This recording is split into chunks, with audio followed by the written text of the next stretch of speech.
Anda masih bersama kami di CNN Indonesia Outlook 2026.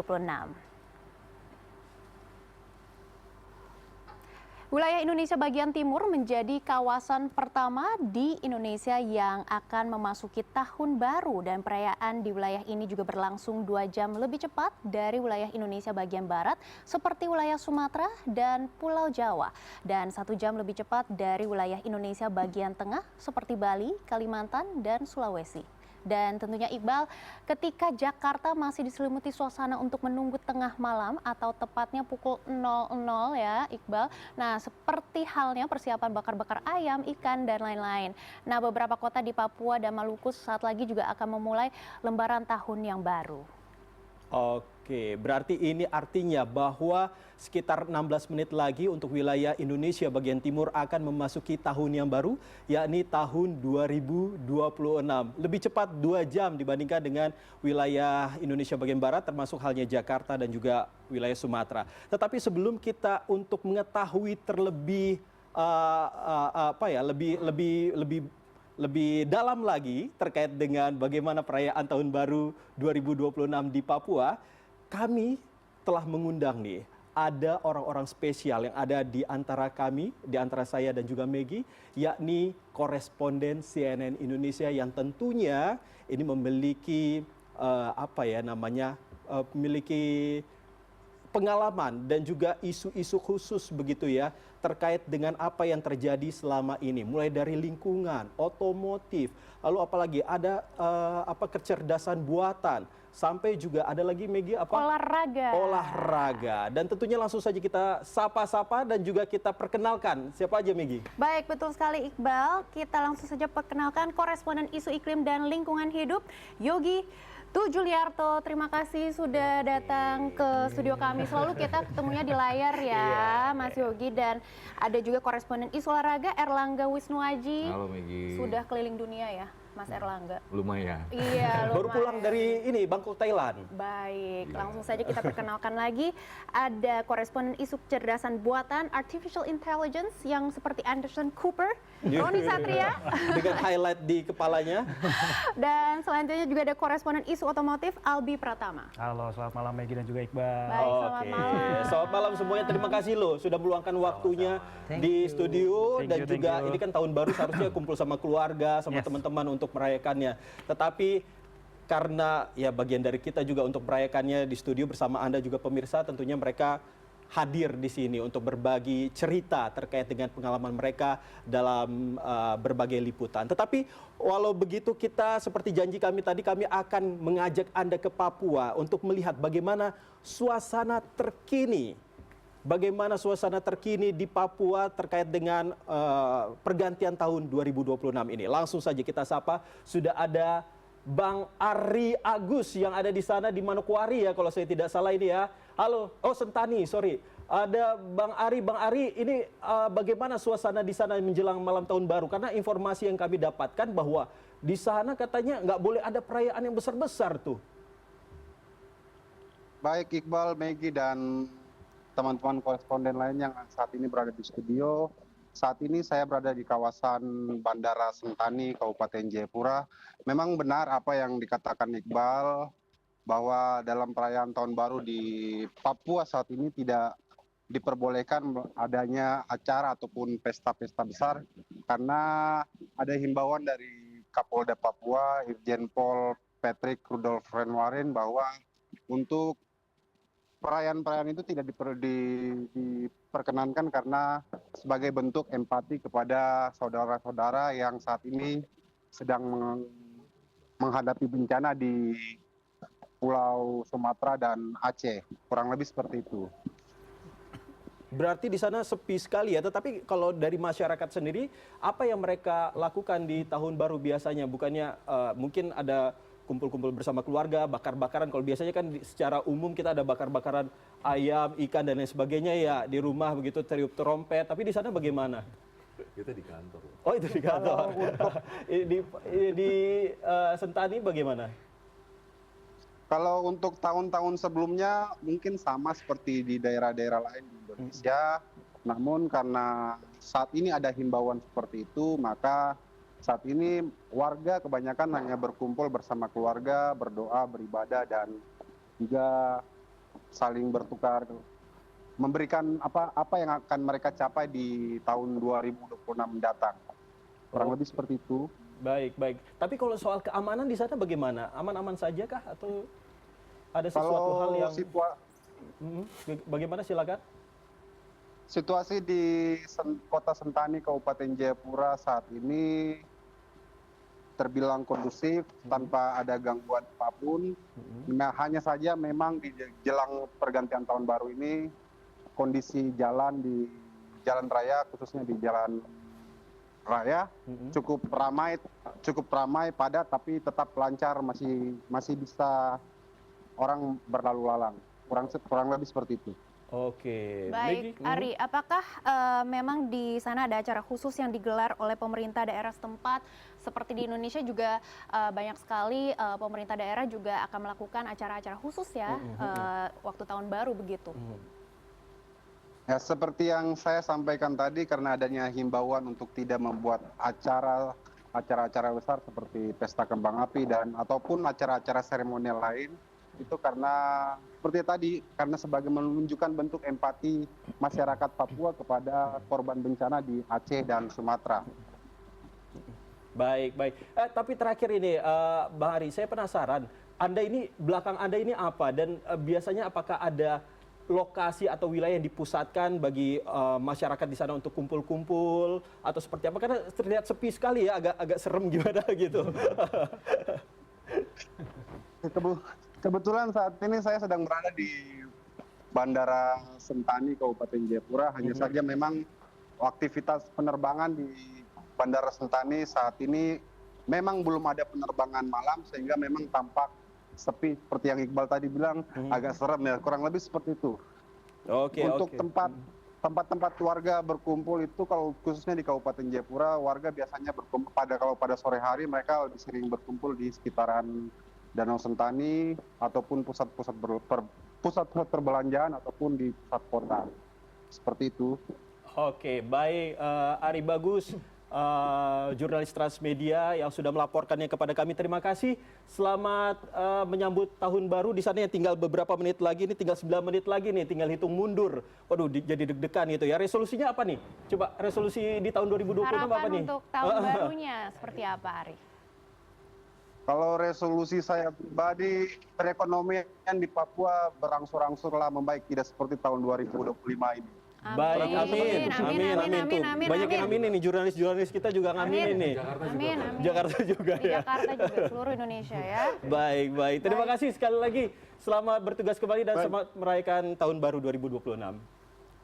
Baik, terima kasih. Ya, kalau tadi kita sudah melihat bagaimana suasana di Papua pada malam hari ini, tetapi kita juga punya informasi lain yang tentunya cukup menarik yang sedang ramai juga ini, yang sedang digandrungi oleh masyarakat, khususnya di Indonesia. Karena disadari atau tidak, kini kita manusia semakin sering bersentuhan dengan teknologi kecerdasan atau AI. Dan AI tidak lagi menjadi fitur, tapi juga memunculkan wacana kedaulatan digital. Selamat datang di dunia kecerdasan buatan. Bienvenido al mundo de la inteligencia artificial. 2025, perkembangan kecerdasan buatan atau AI di Indonesia ditandai hadirnya roadmap nasional. AI tak lagi menjadi fitur, namun memunculkan wacana kedaulatan digital. Investasi infrastruktur disebut-sebut jadi mesin ekonomi baru. Lantas pertanyaannya, Indonesia sedang membangun kedaulatan AI atau menjadikannya ketergantungan baru?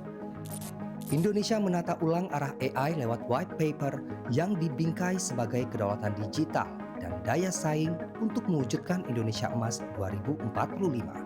Termasuk pedoman etika lewat surat edaran sebagai soft regulation sambil mendorong program lintas sektor mulai dari kesehatan hingga layanan publik.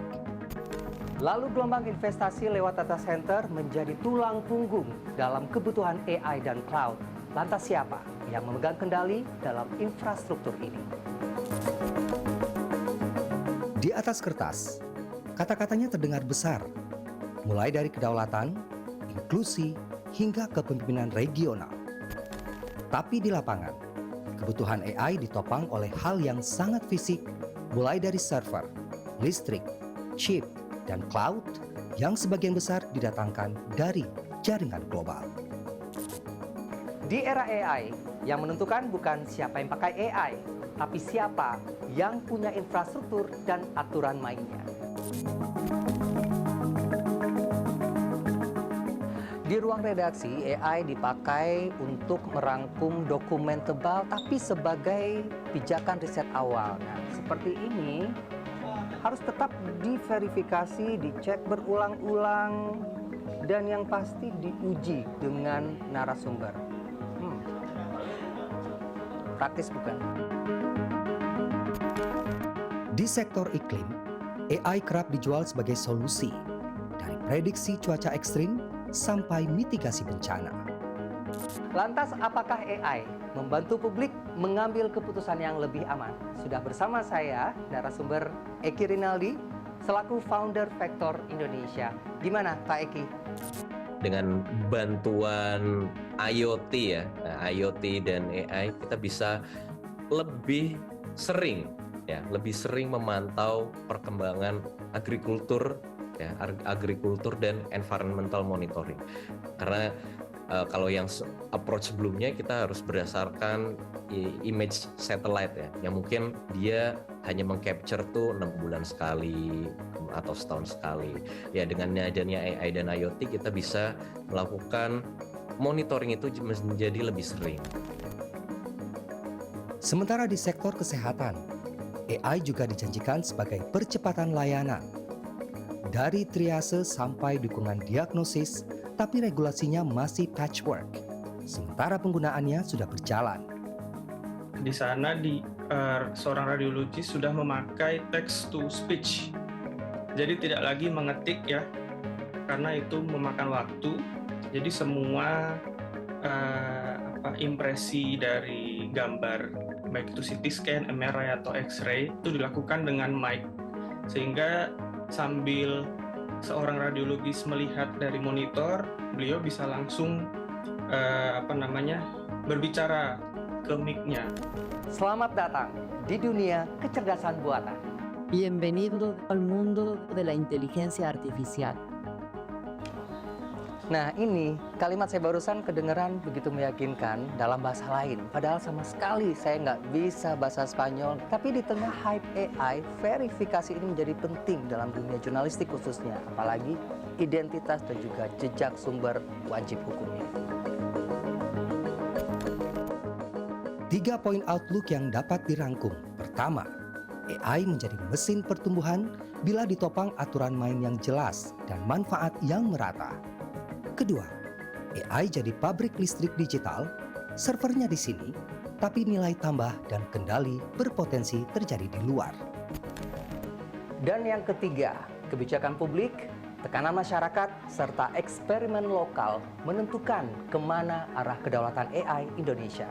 Roni Satria, Denny Irfan, Jakarta.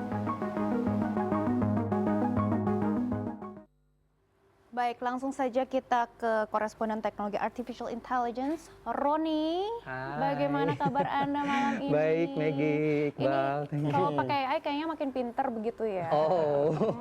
Makin pinter kenapa harus kayak gini? Jadinya kan saya bingung ini makin tirus atau apa? Jadi kan lebih suka ada ngedit wajah juga. Artificial Intelligence ini kan makin berkembang di berbagai sektor industri di tahun 2025. Dan bagaimana pengamatan Anda tentang Artificial Intelligence ini sendiri?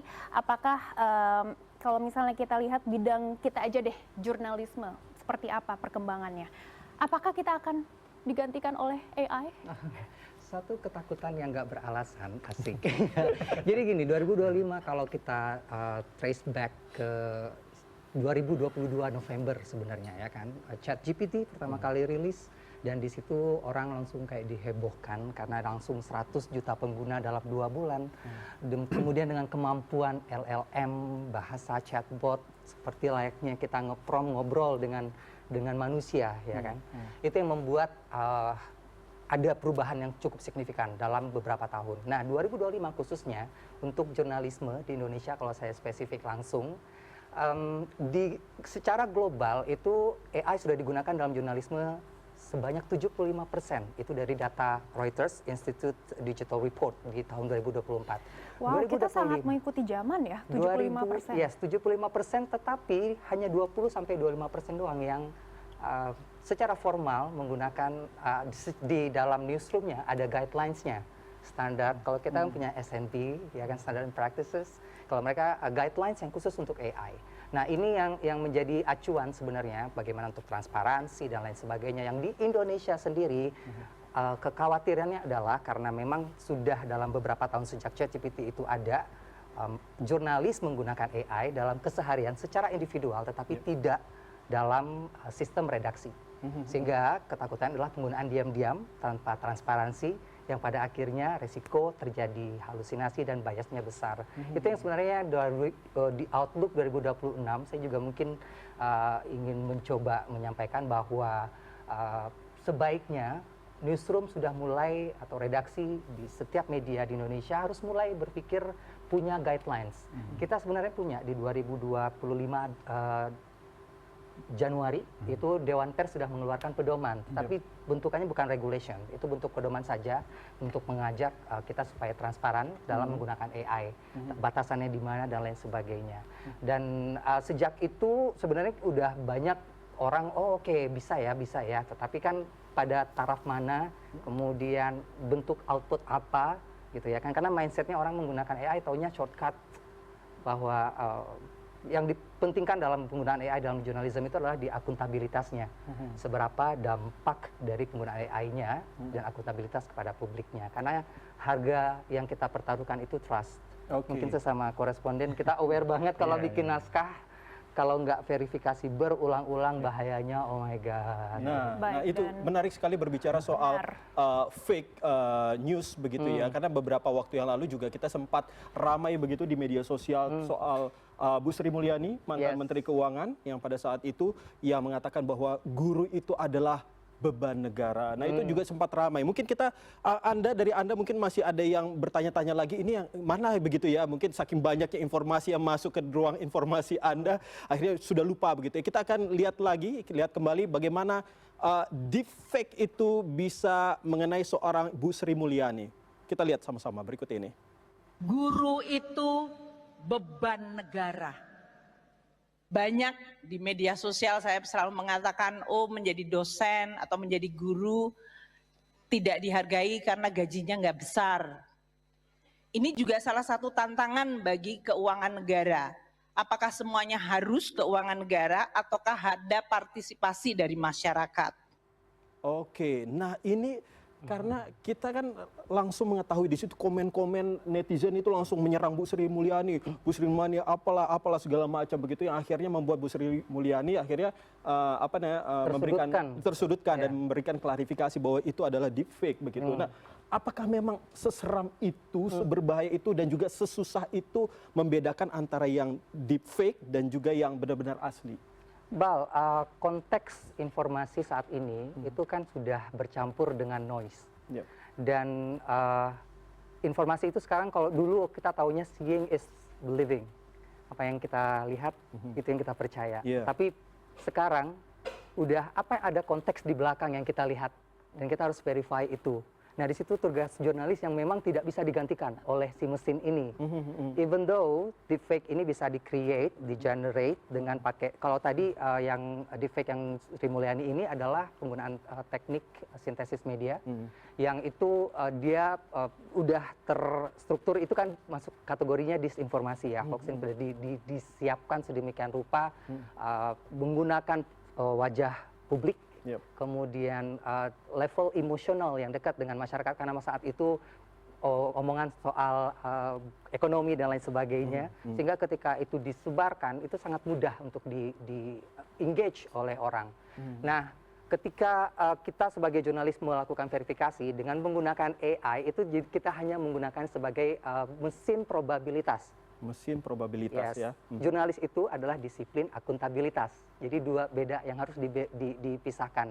Sehingga ketika kita memakai AI, kita hanya biasanya dipakai untuk pijakan riset awal, kemudian memotong waktu durasi, efisiensi, apa yang selama ini time consuming, kemudian misalkan transkripsi, atau kita biasanya kalau dengan verbatim dengerin wawancara long form gitu, itu kan kayak ngabisin 2 hari, 3 hari sedemikian rupa, memakan waktu. Nah, tapi itu bisa di cut, yang pada akhirnya energi, tenaga, dan pikiran dialokasikan untuk yang memverifikasinya.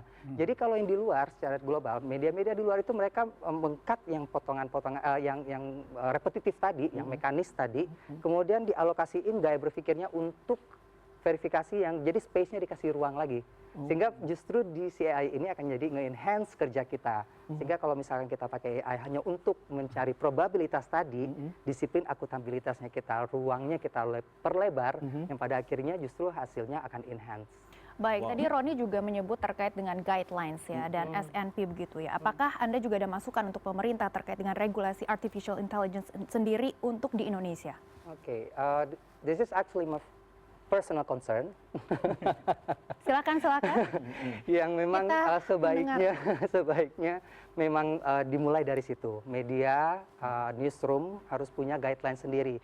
Nah, kenapa kok kita udah punya Dewan Pers, sudah punya pedoman, tapi kan sifatnya masih general, yang memang pada akhirnya oke, transparansi kalau kita pakai yang di sisi mana dan lain sebagainya. Tapi ketika newsroom itu dia punya pain points yang berbeda-beda.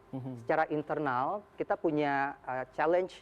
Apakah kita mau cut part yang mana nih yang selama ini dalam tanda kutip mengganggu proses kerja. Jadi workflow yang mau kita cut untuk supaya biar lebih efisien yang mana. Nah, itu biasanya direfleksikan dalam internal si newsroom ini sendiri.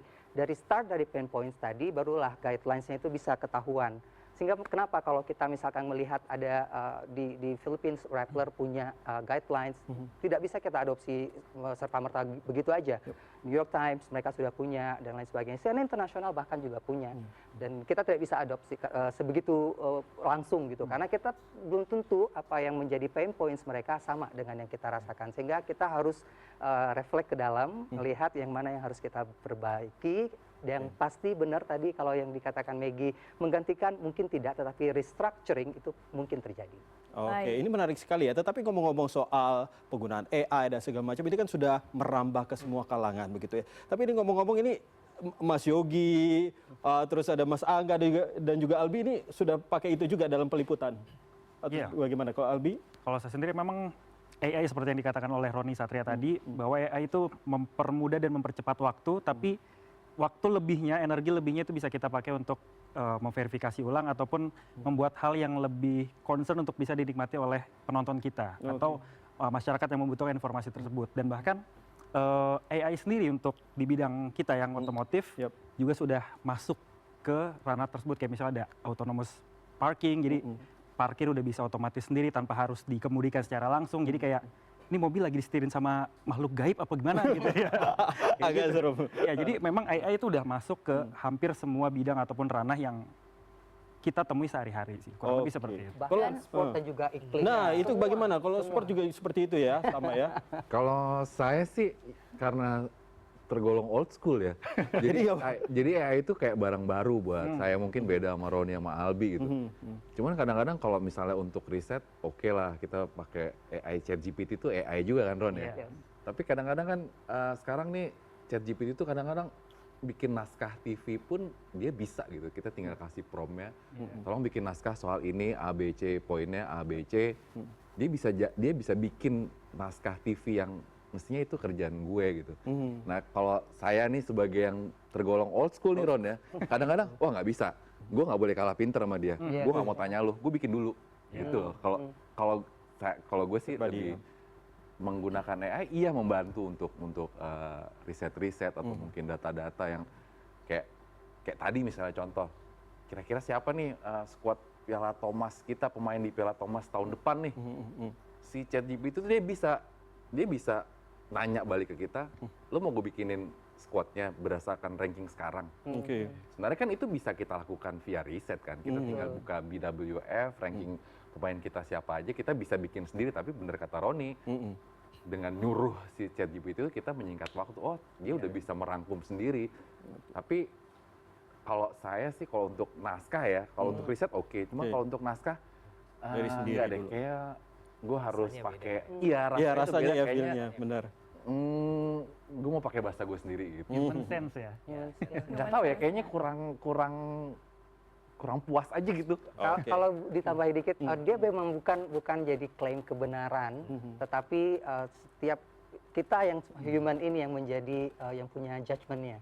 Oke. Jadi judgment tetap ada di kita karena kita yang ngerti konteksnya. Jadi misalkan kayak Mas Angga lagi di Bangkok bulan lalu, kemudian liputan dan segala macam ngobrol dengan pemenang medali emas yang mungkin dia terharu dan segala macam, itu kan rasanya langsung dirasain ya. Iya. Dan kalau dipakein ChatGPT Beda. dia nggak Jadi ngerti beda ya? konteks itu gitu. Iya. Jadi Mas Bisa Angga yang tapi rasain rasanya kurang gimana gitu. Feel-nya nggak pasti, dapet ya ya. kan. Jadi human-nya Mas Angga akan selalu langsung terasa kalau Mas Angga yang bikin. Oke, kalau dari lingkungan sendiri bagaimana nih? Kalau saya setuju atau sepakat dengan Roni bahwa sebetulnya AI itu adalah tools. Jadi kita adalah masternya. Jadi gimana kita memanfaatkan tools itu untuk kebutuhan kita yang spesifik. Jadi bukan semua kerjaan jurnalis itu kita serahin ke mereka gitu. Jadi terutama untuk yang mempersingkat waktu untuk efisiensi ya. Yang dulu kita tadi Roni sebutkan bahwa verbatim kita harus mendengarkan kata per kata dari narasumber, kita pilih dan sebagainya dengan AI apapun, mau ChatGPT, mau Gemini atau apapun,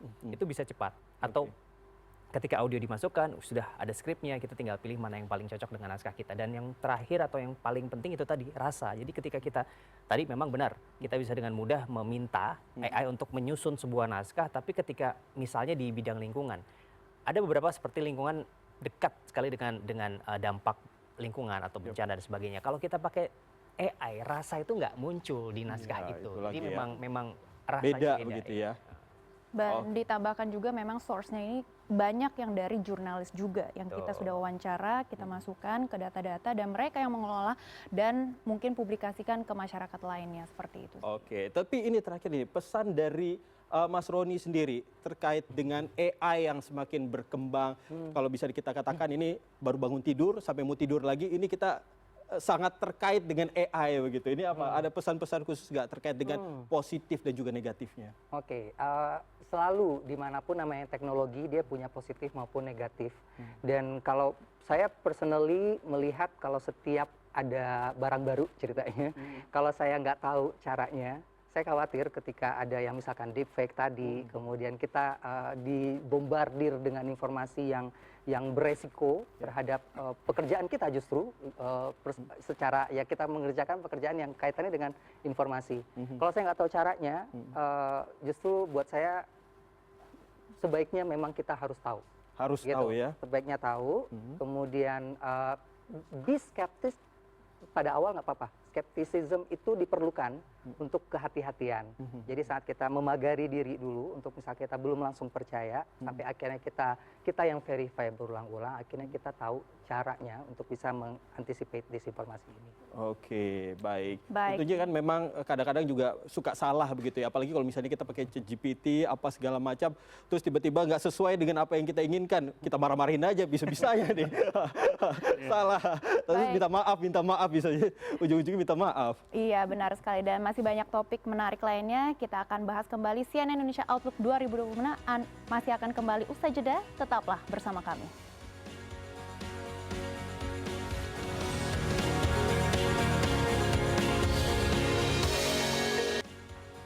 Baiklah, Anda masih bersama kami di CNN Indonesia Outlook 2026.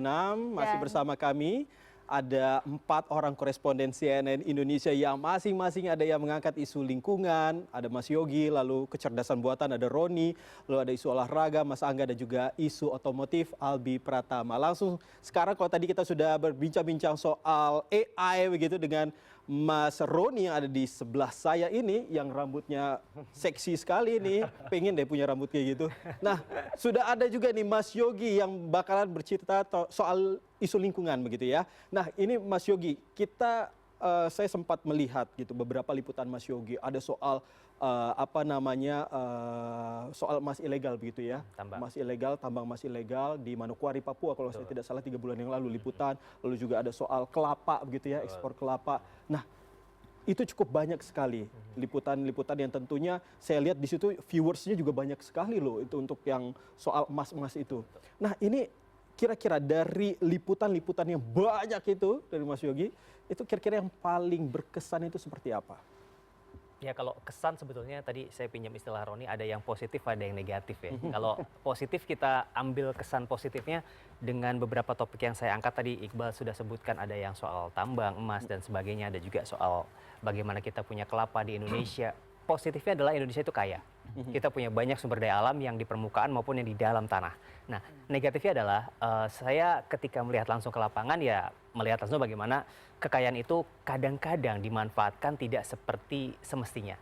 Ketika ada orang yang menambang tanpa prosedur yang tepat, dengan risiko lingkungan yang luar biasa, tidak hanya terhadap lingkungan sekitar tapi orang-orang yang bekerja dengan pertambangan tersebut. Terus juga bagaimana kelapa ini kekayaan kita tapi belum semaksimal mungkin dimanfaatkan oleh masyarakat Indonesia. Padahal kelapa itu pohon kelapa ya. Kita tidak bisa bilang kelapa yang satu lagi, kita ini buah kelapa. Ini kan kalau kita lihat sejarahnya, pertanyaan sederhana, siapa sih yang menanam pohon kelapa di pesisir pantai Indonesia yang sepanjang itu? Tidak ada.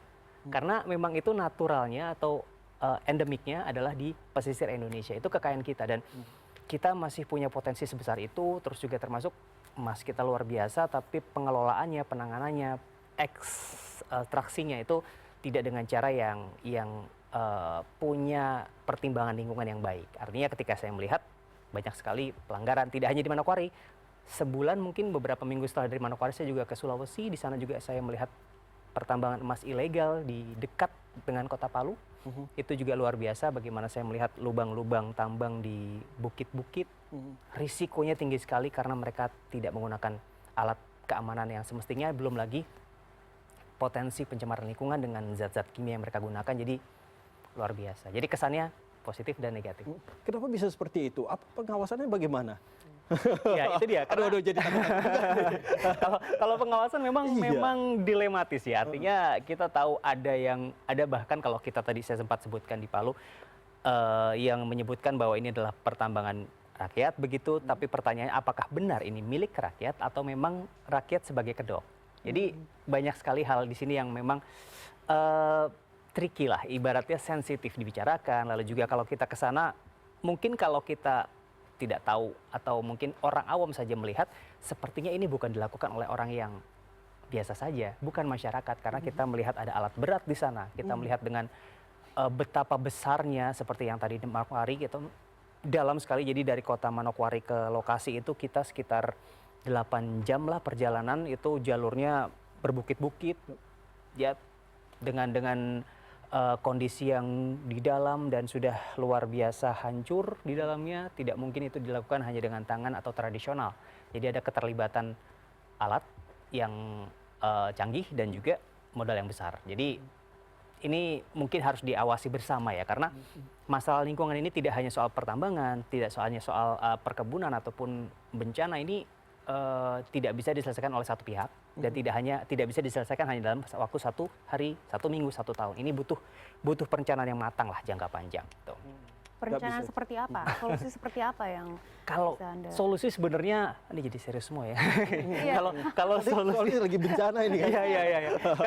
Karena saya mengutip lah istilahnya, kemarin kita tadi Iqbal di awal program juga sempat sebutkan bahwa kita juga sedang berduka ada bencana saudara-saudara kita di Sumatera, bahkan sekarang juga sedang juga diterjang banjir bandang di wilayah Kalimantan. Jadi memang sepanjang tahun 2025 catatan bencana ini memang sangat tinggi. Saya pinjam istilah dari Kepala Pusat Data dan Informasi juga Komunikasi BNPB, Pak Am, itu kita punya 2 hal sebetulnya kenapa bencana terjadi, yaitu pemicu dan penyebab. Jadi jangan salah artikan, karena saya sendiri pribadi punya anggapan bahwa saya tidak setuju ada istilah bencana alam. Karena bencana dan peristiwa alam itu 2 hal yang berbeda. Bencana ya seperti kita tahu, peristiwa bencana itu terjadi jika ada korban, baik itu jiwa, harta, dan sebagainya, kerugian lainnya. Tapi peristiwa alam itu terjadi ya memang itu kejadian alam yang sudah pasti akan terjadi. Kan? Seperti hujan, lebat ataupun ringan, angin, kencang ataupun tidak, itu adalah kejadian alam yang memang sudah sepatutnya terjadi. Kecuali itu semakin intens dan semakin besar akibat dari, kalau kita tahu belakangan kita sering mendengar istilah pemanasan global yang mengakibatkan perubahan iklim. yang terjadi di Sumatera misalnya, kemarin kan kita juga tahu bahwa ada siklon tropis yang tiba-tiba muncul di perairan tertutup, yaitu di selat. Ini jarang. Bahkan bisa dikategorikan, sebetulnya kalau di wilayah Khatulistiwa, Indonesia itu tidak mungkin lah sebetulnya siklon mendekat atau merapat ke wilayah Khatulistiwa. Dia akan hilang kekuatannya, dia akan luruh. Tapi beberapa tahun terakhir, mungkin perhitungannya 10 tahun terakhir itu semakin dekat dengan daratan Indonesia. Yang terdekat itu dulu pernah ada di tahun 73 itu adalah siklon Flores, itu korbannya sampai 1.600 orang. Tapi setelah itu baru ada lagi di 2021 itu siklon Seroja, itu di NTT juga. Itu luar biasa destruktif ya. Dan itu terjadi 10 tahun terakhir karena memang keadaan laut Indonesia semakin hangat. Dan laut hangat ini adalah energi yang besar untuk siklon. Jadi ketika dia dapat energi yang hangat, dia tidak habis tapi dia malah menguat. Gitu. Dan saya juga dapat data dari teman-teman BRIN, dari peneliti iklim dan atmosfer, bahwa di Indonesia ini ada beberapa hotspot baru. Salah satu dan salah duanya itu ada di bagian utaranya Sumatera, seperti di Aceh atau Sumatera Utara, dan di selatan Jawa. Di dua titik inilah siklon-siklon tropis ini yang harusnya tadinya melemah ketika masuk ke wilayah Khatulistiwa, sekarang menjadi semakin menguat, bahkan memberikan dampak kepada wilayah Indonesia. Solusinya ini jangka pendek dan jangka panjang sebetulnya. Tadi Maggie bertanya solusi, karena kalau kita bicara solusi, ini tidak bisa satu orang, itu lagi, dan tidak bisa 1 atau 2 hari atau bahkan 1 tahun. Karena kalau kita bicara solusi, ini bisa kita kategorikan ke global, regional, dan pribadi. Kalau global sudah pasti. Komitmen setiap negara untuk menangani atau mengurangi emisi karbon dari negaranya itu adalah salah satu yang wajib atau mutlak. Indonesia punya komitmen itu dan telah melakukan program-program yang sudah dinyatakan dalam NDC kita di COP kemarin di Brazil. Salah satunya dengan mencoba mengurangi emisi karbon kita atau menahan karbon kita dengan mangrove dan juga hutan. Nah, kalau solusi regional di Indonesia, banyak hal yang sudah dilakukan Indonesia, tapi itu belum cukup. Laut kita masih tetap lebih hangat daripada sebelumnya, setiap tahun selalu lebih hangat. Dan kalau pribadi yang sederhana mungkin ya, kalau ambil contoh, salah satu penyumbang emisi yang kita hasilkan pribadi adalah organik. Ketika gas metan itu menyumbang panas ke pemanasan global, ya kenapa kita nggak mulai dari yang paling sederhana? Mungkin kalau yang sekarang saya pikirkan adalah kalau kita makan, ya ambil secukupnya, makan sampai habis. Artinya kita tidak menyumbang sampah organik yang bisa menyebabkan gas metan itu ke udara. Jadi kurang lebih seperti itu. Jadi ini kompleks. Tuh, karena saya selalu makan sampai habis. Itu jadi mengingatkan apa kata-kata orang tua zaman dulu, nanti nasinya nangis. Nah, itu dia. Ya. Jadi jangan sampai ada yang terbuang. Brewokan. Oh iya, suaminya brewokan seperti Mas Angga. Lu. Oke, ini ngomong-ngomong soal kalau tadi kita udah ngomongin soal lingkungan begitu ya. Kita juga mau tahu soal olahraga. Kebetulan ini ada yang brewok karena mungkin tadi dulu makan nasinya nggak habis begitu ya. Oh istrinya ya, salah. Iya, jadi kita mau nanya-nanya soal olahraga. Apalagi kan beberapa hari yang lalu, sebulan yang lalu ya, Pak, kalau nggak salah ya. Sampai seminggu yang lalu. Oh, seminggu yang lalu ya. Indonesia ini kan akhirnya bisa membuktikan begitu ya, yang tadinya berada di posisi 4 kalau nggak salah ya. 3. Oh 3 justru, ada ilmu pengetahuan saya ini bagaimana ini ya. Posisi 3 sekarang bisa di posisi kedua. Nah ini bagaimana nih olahraga di Indonesia ini seperti apa kalau dari kacamata Mas Angga sendiri?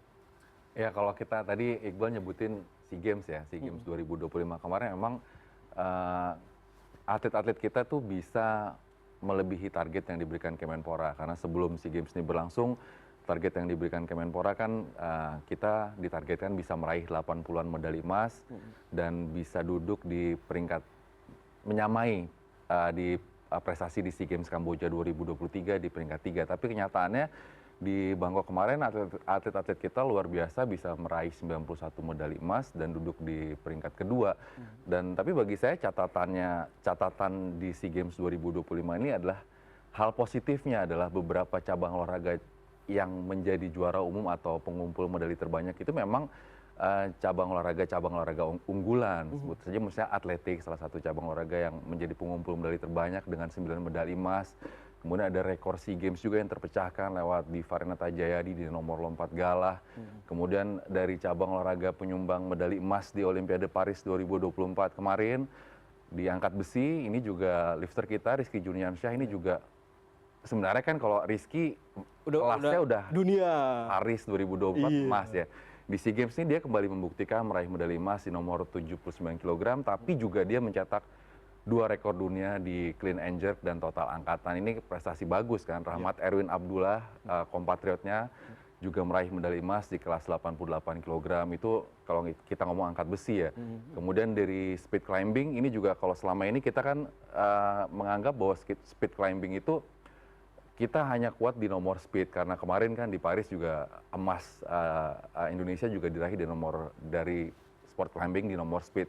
Tapi kabar gembiranya di SEA Games 2025 kemarin kita juga mampu membuktikan selain mendominasi di nomor speed putra kita dapat emas, speed putri kita juga dapat emas. Di nomor lead selama ini yang kita dianggap lemah atau kurang dibanding dengan nomor speed, ini juga kita juga berhasil mendominasi di SEA Games kemarin dengan lewat lead putra dan lead putri kita juga mampu meraih medali emas. Dan kalau melihat komposisi tim sport climbing yang dikirim Indonesia ke SEA Games kemarin, ini adalah sebenarnya tim lapis kedua kita, bukan tim utama kita yang dikirim ke SEA Games gitu. Jadi kalau dari cabang olahraga unggulan yang selama ini memang menjadi salah satu bagian dari 21 cabur unggulan dalam DBON yang ditetapkan oleh Kemenpora, hasil di SEA Games kemarin sebenarnya cukup sangat positif karena melebihi target yang diberikan. Cabur-cabur unggulannya juga panahan juga mampu merebut 6 medali emas, wushu juga mampu merebut wushu saya lupa 4 atau 5 ya. Cuman PR besarnya kan SEA Games ini seperti sudah disebutkan pemerintah sebelumnya, dari zaman Menteri Menpora sebelumnya lah, selalu bilang bahwa SEA Games itu adalah sasaran antara. Karena memang target utama atau target yang lebih besarnya, yang lebih bergengsi adalah Asian Games dan Olimpiade. Asian Games 2026 di Nagoya, akan berlangsung di Nagoya. Kemudian setelah Asian Games kita masih mempunyai akan menghadapi Olimpiade di Los Angeles 2028. Menurut saya PR itu SEA Games oke lah, kita mampu meraih hasil positif, melebihi target, beberapa cabang olahraga unggulan mampu menjadi juara umum, tapi jangan seneng dulu gitu karena Asian Games sudah di depan mata. Abis Asian Games ada Olimpiade LA gitu. Karena bulu tangkis sih sebenarnya jadi catatan ya, walaupun di SEA Games kemarin atlet-atlet muda bulu tangkis kita khususnya di nomor putra menunjukkan penampilan yang menjanjikan ya. Ada Alwi Farhan, ada Ubed, kemudian dari ganda putra kita punya Sabar Reza yang mampu meraih medali emas. Cuman itu tadi, kalau di Paris 2024 medali emas disumbangkan oleh angkat besi dan speed climbing. Bulu tangkis perunggu, Gregoria Mariska Tunjung kan. Kalau kita tarik lagi ke Asian Games 2022 di Hangzhou, bulu tangkis juga gagal menyumbangkan medali emas nih. Ya ini menurut saya sih PR nih buat bulu tangkis nih. Karena selama ini kan primadonanya atau yang jadi andalan cabang olahraga andalan kita adalah bulu tangkis. Tapi di SEA Games sudah mulai menunjukkan kembali tren positif. Ini harus nih di Asian Games harus bounce back bulu tangkis kita, dan di Olimpiade LA bulu tangkis juga harus balik lagi. Jadi menyumbangkan medali emas bagi Indonesia. Amin. Baik, kalau sepak bola antar aja lah itu ya. Sepak bola ya, ini mungkin mau ditanyain mungkin ya sama boleh nih kita langsung saja ya tanya. Iya, langsung aja nih, ini gemes banget nih kemarin soalnya nggak dapat apa-apa ya. Aduh, takut dibully nih. Maaf ya, pecinta sepak bola tanah air. Sepak bola Indonesia nih. Sebenarnya saya takut kalau mau sepak bola, takut dibully.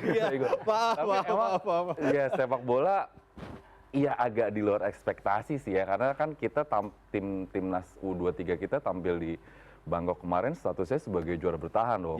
Pelatihnya juga sama, Coach Indra Safri di Kamboja dia juga yang pegang kan.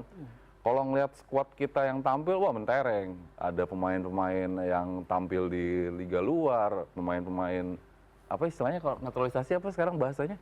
Ada bahasa baru lagi. Ya itulah. Oke, coba pecinta sepak bola nih. Ya pemain keturunan. Pokoknya skuadnya mentereng, tapi nyatanya gagal lolos fase grup. Dan ini catatan buruk, kembali mengulang catatan buruk. Ini terakhir kali Indonesia tim sepak bola Indonesia gagal lolos ke fase grup itu udah lama banget loh, di SEA Games Vientiane Laos tahun 2009. Sejarahnya terulang tapi nggak bagus. Ya itu sayang sih, cuman Sayang banget ya gimana ya, sepak bola itu kan kompleks ya. Kita kalau ngomongin sepak bola kenapa sih begini, wah bisa sampai tahun baru 2027 kita nggak kelar-kelar kan. Karena kan siklusnya gini, kita ganti pelatih baru, target tinggi, nggak kecapai targetnya, ganti pelatih, ngomongin wah harus betulin kompetisi, wah harus pembinaan sepak bola muda, abis itu mau event gede lagi, tunjuk pelatih lagi, gagal lagi, muter aja terus. Jadi kayaknya Pak Erick Thohir tuh tugasnya tuh sebagai ketua umum PSSI ya. Kalau bisa ditonton ini Pak Erick ya.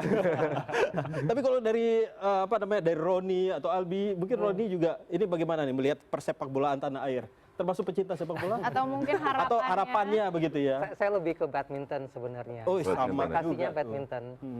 Ada prestasi. Jadi nggak berekspektasi ke sepak bola Indonesia, Roni. Berharapnya juga seperti itu ya, berharapnya bisa memberikan yang terbaik begitu. Tapi Semoga. lebih ke bulu tangkis ya? Bulu tangkis memang selalu kayak dangdut lah ya. Kayak dangdut kan? Ya kan, badminton is the sport of our country gitu loh. Tapi kalau Albi sendiri bagaimana nih Albi melihat olahraga di tanah air?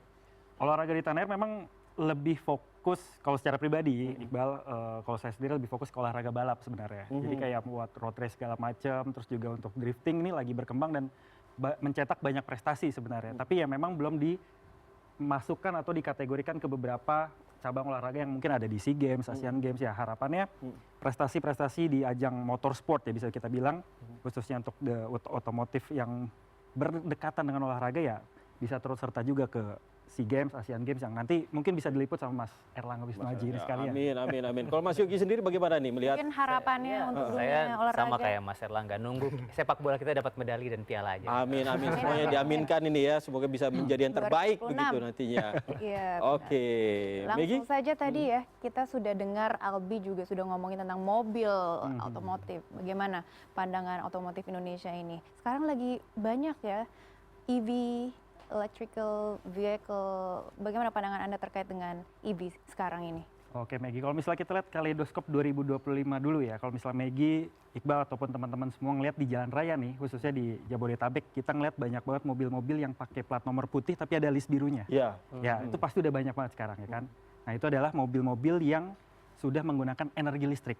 Jadi bisa dibilang untuk tahun 2025 ini Iqbal, bahwa industri otomotif Indonesia ini lagi bertransisi secara masif ke kendaraan yang ramah lingkungan. Baik itu EV, pure EV menggunakan baterai listrik secara murni, lalu juga ada hybrid dan juga plug-in hybrid. Jadi kalau plug-in hybrid adalah mobil hybrid yang bisa di-charge juga gitu. Jadi kayak misalnya orang biasa pakai mobil bensin, sebelum mereka pakai mobil listrik secara penuh, mereka transisi dulu pakai PHEV itu. Jadi kayak tetap punya kebiasaan isi bensin, tapi juga mulai membiasakan diri atau mengubah gaya hidup dengan charge listrik gitu. Nah, kalau berdasarkan data dari Gaikindo, sepanjang tahun 2025 dari Januari sampai dengan November itu penjualan kendaraan listrik udah tembus 82.525 unit. Ini naik hampir 2 kali lipat kalau misalnya kita bandingkan dengan 2024 lalu yang total penjualan dari Januari sampai dengan Desember 2024 itu ada di angka 44.000. Jadi bisa dibilang masif ya, hampir 2 kali lipat gitu. Banyak juga ya. Banyak banget Iqbal. Jadi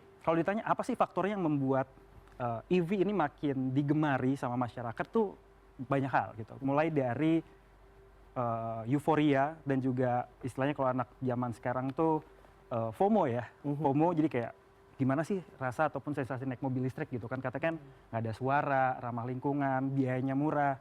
Itu yang bikin masyarakat kayak mencoba untuk menggunakan kendaraan listrik. Lalu yang kedua adanya kebijakan fiskal dan juga non fiskal dari pemerintah. Mulai dari ini patut diskon. dibahas ya. Sebentar lagi 2026 sepertinya ada insentif yang mau dipangkas. Nah betul, kan belum lama nih di awal Desember kemarin Menko Ekonomi Erlangga Hartarto bilang kalau mobil EV akan kehabisan masa jayanya nih di 2025 karena insentifnya akan kemungkinan besar dipotong gitu. Walaupun ini belum ketok palu secara utuh ya, masih harus nunggu di Januari nanti seperti apa. Tapi memang insentif-insentif EV ini cukup berperan buat mendongkrak penjualan EV di 2025 terus naik. Kita bisa bayar pajaknya murah, nggak nyampe 1 juta rupiah untuk satu mobil. Yang mana kalau misalnya kita lihat mobil-mobil bensin, itu pajaknya mulai dari 3 juta rupiah ke atas gitu ya. Lumayan per tahun ngeluarin dana sebesar itu gitu kan. Terus juga kita bebas PPNBM, terus juga dapat diskon PPN 10%, di mana kita hanya bayar PPN hanya 1% aja. Itu ditambah juga kita bisa melewati jalur-jalur ganjil genap. Ganjil genap, bebas ganjil genap ya. Ini yang banyak dinikmati oleh masyarakat khususnya di wilayah Jabodetabek gitu ya, khususnya Jakarta lah. Nah, ini hal-hal inilah yang membuat mobil-mobil listrik itu digemari dan juga diminati oleh masyarakat sehingga pertumbuhannya itu tinggi. Kalau kita bandingkan dari 2023 penjualan mobil listrik selama 1 tahun itu cuma 17.000. Masuk 2024 naik jadi 44.000 dan sekarang 2025 jadi 82.000. Memang sih secara angka masih berada di bawah mobil-mobil bensin normal gitu.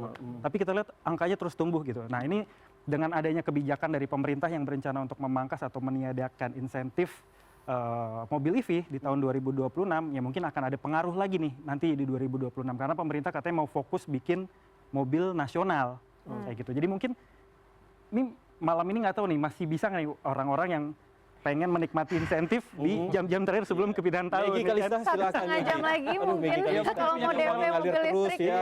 Gimana caranya bisa ngalir terus uangnya? Dan mobil listrik ini sepertinya juga lebih hemat begitu ya kalau misalnya kita bandingkan dengan bensin, BBM dan lain-lain. Tapi terkait dengan radiasi ini seperti apa nih Albi? Nah, kalau soal radiasi memang ini masih harus diteliti dan juga kita harus ketemu sama pakar ya.